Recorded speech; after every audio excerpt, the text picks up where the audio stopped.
Epstein victim Virginia Giuffre's new book has just dropped today, and it is atrocious, the details that she has in this book. Virginia Giuffre passed away in April of a suicide, supposed suicide, maybe an actual suicide. It's unclear.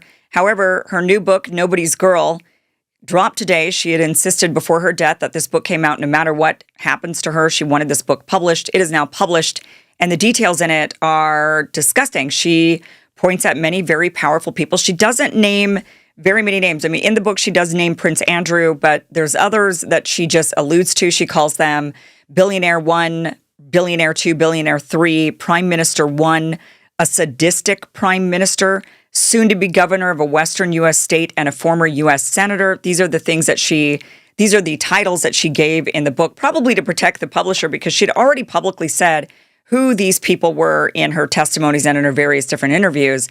But in the book, she doesn't actually name those names. But different new details have come out in this book, and it is absolutely disgusting. I think just once again showing why so many people are demanding Epstein files. We want to know who these powerful people were, what kind of blackmail is on them, how compromised are they, and what sort of decisions do they make on behalf of American citizens using taxpayer dollars because they themselves were actually blackmailed. This is the New York Post. They came out with Virginia Giuffre's beaten, raped by well-known prime minister in an attack that broke Epstein's spell. Her memoir reveals. This is the story from New York Post. Prominent Jeffrey Epstein victim Virginia Roberts Giuffre was brutally bloodied, beaten, and raped by a well-known prime minister in a series of savage encounters that finally helped the teenager break free from the sex trafficker's spell. In her posthumous memoir, Nobody's Girl, a memoir of surviving abuse and fighting for justice, Giuffre recalls begging Epstein to step in after the unnamed politician forced her to beg for her life. But the pedophile coldly told her it was simply part of her job. She says, after the attack, I couldn't stay a fool.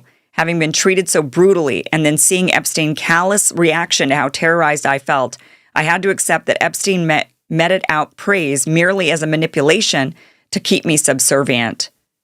So who is she talking about?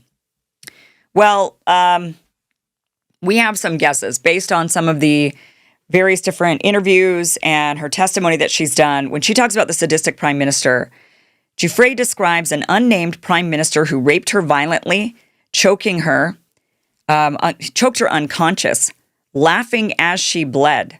She wrote that this man met her on Epstein's private island around 2002, and that Epstein later dismissed her pleas not to be sent back, telling her, "You'll get that sometimes." So when she said, "I was abused," and he was really violent, he's like, "You'll get that sometimes." Giuffre never revealed the leader's nationality, explaining that she feared retaliation. No major outlet has definitively identified him. The reporting acknowledges speculation linking the description to an unnamed world leader in Epstein's circle. And that unnamed leader is, they believe that this is Ehud Barak, the former prime minister of Israel. And at the time, he was the prime minister when he was doing this. That is the allegation that people are pointing at. They're saying that it looks like it was actually him. Let me see if I can find the notes on this specifically. He was the prime minister of Israel from 1999 and defense minister from 1999 to 2001. Then he was the defense minister from 2007 to 2013. And yeah, they're saying that this is who they believe. They believe that the prime minister, Giuffre, refers to a well-known prime minister, also described as a former prime minister or former minister in reviews, who subjected her to one of the most brutal encounters in 2002 on Epstein's private island and aboard his plane. She details sadistic abuse, including repeated choking until she lost consciousness, beating that left her bloodied from her mouth, vagina, and anus, and rape that caused days of pain in breathing and swallowing. He reportedly laughed at her suffering, derived pleasure from her begging him to stop, and raped her more savagely than anyone had before. She begged Epstein not to send her back, but he dismissed it as part of the job. Giuffre states that she refused to name him in the book out of fear he would seek to hurt her. But the likely identity is former Israeli Prime Minister Ehud Barak. Giuffre previously accused him by name in a 2015 to 2019 court filing of raping her, and the memoir's details align with those claims of the timing, the location, and the violence. It all lines up. So these are details that were already out there publicly, but I guess she didn't want to put it in the book. Maybe because she didn't want the publisher to get sued or something. Let me ask you something. How much time do you spend every day on a web browser? How much time do you spend clicking around online, searching, scrolling, typing, endless tabs? It's a lot, right? Well, there's a new AI web browser from Perplexity called Comet that is completely changing the way you're able to interact with your browser.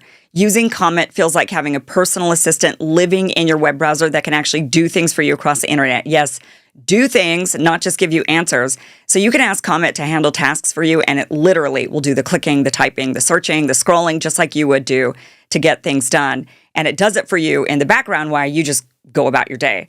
Comet can shop for you, make reservations, book travel, summarize articles or videos, send emails, schedule meetings, and a lot more to make your life easier. Let me just show you how it works. So here is my Instacart, and let's say I want to make a lasagna. I don't have any of the ingredients that I need, so I go to Instacart, and I literally just click on the assistant in the top right corner of the browser, and I tell it to place in my cart all of the ingredients I need to make a great lasagna. I don't even give it a recipe. And it figures out the recipe, and then it actually goes and does all the shopping and sticks the things that I need into the cart. That blue indicates that it's working and that it's operating the way you would. It's like acting as your assistant. It's so cool. Now look at it, searching for everything. Now here's my cart.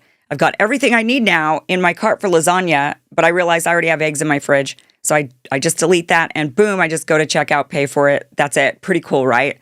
Download Perplexity's new AI web browser Comet by heading to pplx.ai/Kim and let your browser work for you. Plus, right now, when you download Comet, you get a month of Rumble Premium for free. That is pplx.ai/Kim. Go now and take back your time online. Barack was a close Epstein associate. He visited Epstein's island and New York properties multiple times, flew on the Lolita Express, received millions from Epstein for a security firm. Barack has vehemently denied any sexual involvement or knowledge of Epstein's crime, calling the accusations baseless. Okay. So potentially it was this Israeli Prime Minister, Ehud Barak. That is the allegation. In the book, she doesn't list him, but she has in the past in various different settings. She has accused him. And that is very disgusting and terrible. Who are the billionaires? She lists billionaire 1, billionaire 2, and billionaire 3. She described being trafficked to unnamed billionaires as part of Epstein's network, where she and other girls were coerced into sexual encounters, including orgies on Little St. James Island. The memoir provides limited specific clues beyond their wealth and elite status, framing them as part of a multitude of powerful men Epstein used to curry favor. So these figures, she said they were businessmen or they were billionaires. She was hired out.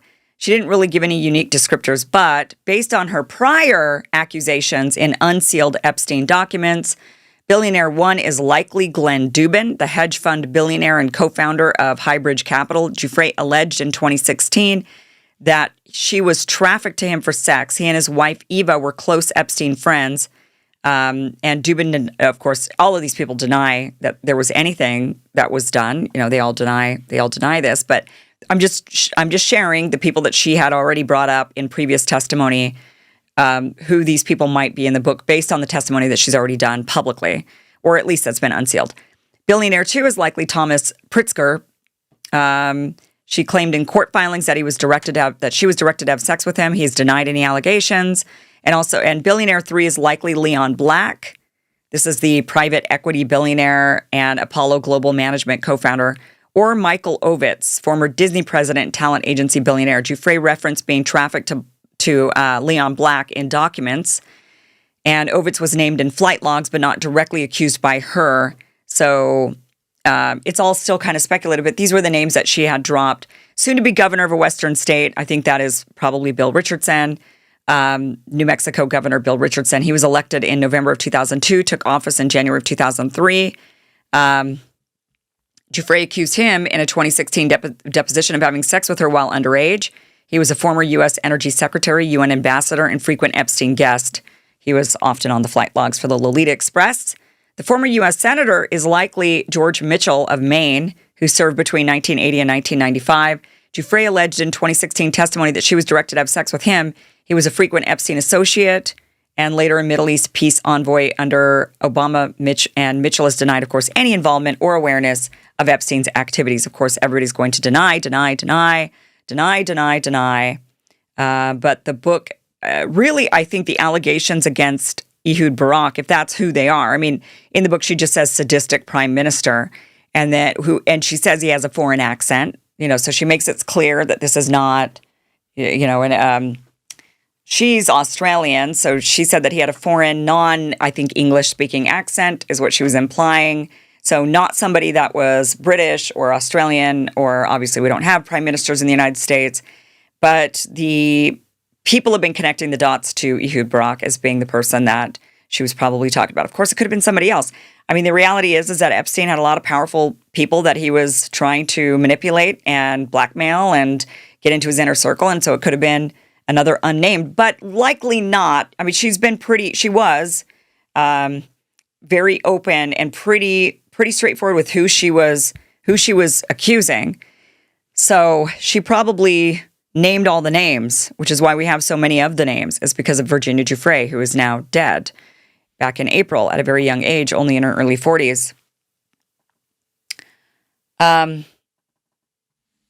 Amber speaks up. She says that she's received the memoir and actually was able to read it. She says, new in her memoir, Nobody's Girl, Virginia Giuffre described the horror of being trafficked to a billionaire couple at the Breakers in Palm Beach. Names still sealed, details still hidden. 2 decades later, the public still doesn't know who they were because the powerful are protecting their friends. This is a photo of Virginia Giuffre at an event with Ghislaine Maxwell. Let me just show you the photo that she's referring to. And she's saying that, so these are names that we don't know because this is still sealed. And she's saying that she was forced to have sex with a couple in Palm Beach. And she says, this is a photo of Virginia Giuffre at an event with Ghislaine Maxwell. So you can see Ghislaine circled in red and Virginia circled in red. Look at how young Virginia looks in this photograph. And that is what Amber points out. She says, of course you can see model Naomi Campbell there. Giuffre's memoir makes it clear. Jeffrey Epstein and Ghislaine Maxwell did not hide her or what was going on. Everybody knew what was going on and they didn't hide her. People always knew. No one protected her. Release the Epstein files now, says Amber. Look at this. Naomi Campbell is looking at Virginia Giuffre. Virginia Giuffre looks like a teenager. She looks like a kid. Obviously not an adult. Obviously not an adult. So and they're not hiding all these young girls. I mean, this is even Donald Trump saying, oh, he likes girls, especially really young ones. Everybody knew what was going on. And yet they allowed these young girls to be abused and tortured and treated like that's all they were worth. Like their entire identity, their entire self-worth was just to be a sex toy for foreign prime ministers and U.S. senators and governors. And that was all they were worth. That was it. No human value beyond that. And if that wasn't bad enough, on top of it, they were collecting blackmail to ensure that the American people lost every semblance of an actual functioning democratic republic. That instead were on the clutches of a nation completely under blackmail.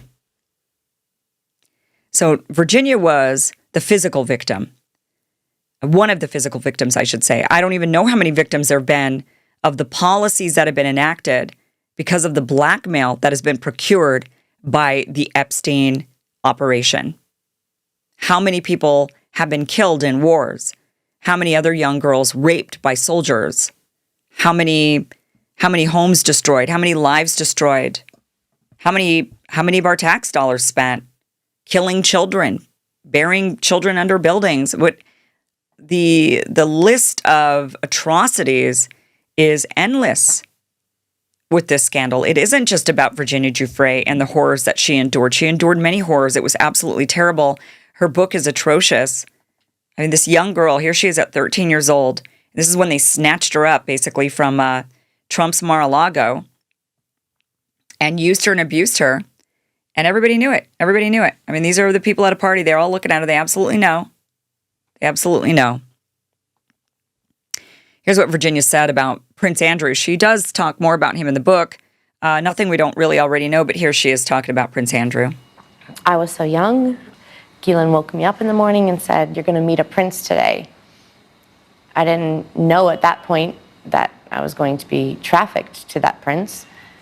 And then that night, Prince Andrew came to her house in London, and we went out to Club Tramp. Prince Andrew got me alcohol. It was in the VIP section. I'm pretty sure it was vodka. Prince Andrew was like, "Let's dance together." And I was like, "Okay." And we leave Club Tramp, and I hop in the car with Ghislaine and Giuffre, and Ghislaine said, "He's coming back to the house, and I want you to do for him what you do for Epstein." I just couldn't believe it. I couldn't believe that even royalty were involved. I was so young. Ghislaine woke me up in the morning and she said, was so "You're gonna young. meet a prince today." Yeah, I mean, the way that they abuse these girls, the way that they've abused all of us in this scandal, this is why we want the Epstein files. We want to know who was involved because we want to know, we want to know who was involved because they should be held accountable. But we also want to know who was involved because we want to know who's been compromised. This is one of the most important operations for us to know about, but it's not the only one. And I think we have to be really clear on that. The Epstein scandal, what do we even call it? It's not really a scandal. It's not a saga. It's not even a child sex pedophilia ring. It's a blackmail operation. It's beyond, but that doesn't even sound bad enough for what it actually is. It's something really, really, really horrible. And it has affected all of us. And that's why it's so important for us to know more and to dig deeper into this. We've got to know, or, look, we're never going to know. I mean, the reality is we're never going to know. We're never going to know more. I mean, we're going to get as much as we can out of Virginia Giuffre. She's now dead.